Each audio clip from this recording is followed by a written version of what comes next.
ready for war.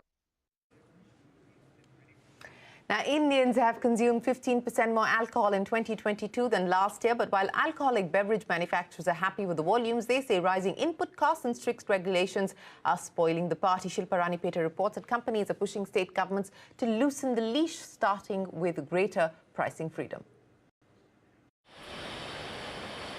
Sales of alcohol beverages in India are soaring, but alcohol manufacturers are in poor spirits.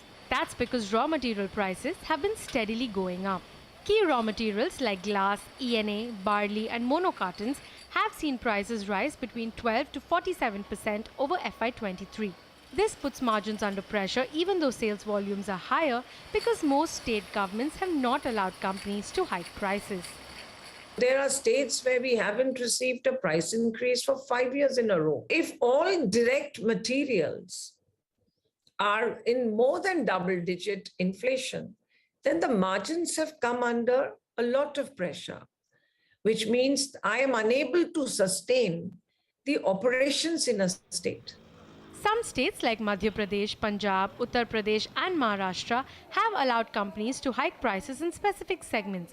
But companies say this is not enough to offset inflation.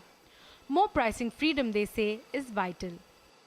Whilst we have got price increases in some of the states, but it's not all over and not across the portfolio. So there is clearly a lag, and we are hopeful that some of the other significant states like Telangana will give us a price increase. One of the models being put across to the state is, why don't you look at an FMCG sector, right, which works and calibrates its prices basis the inflation it faces, and has the freedom to really charge a price to the consumer.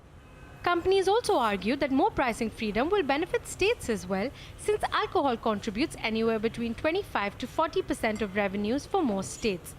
Different states levy different taxes and duties on making and selling alcohol beverages, which also vary depending on the type of beverage. This situation makes life tougher for some manufacturers than others.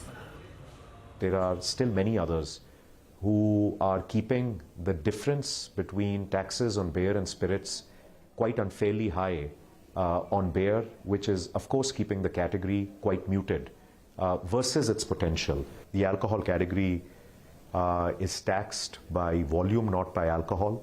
And so whether I have 4% ABV in a product or alcohol by volume, or another product has 48% alcohol, the tax rates are not different. So that puts more burden on beer manufacturers because their margins that way are not commensurate with the kind of cost that has gone in. There are also different licensing requirements, restrictions on advertising and strict rules governing retailing, including in some cases a ban on online sales and home delivery.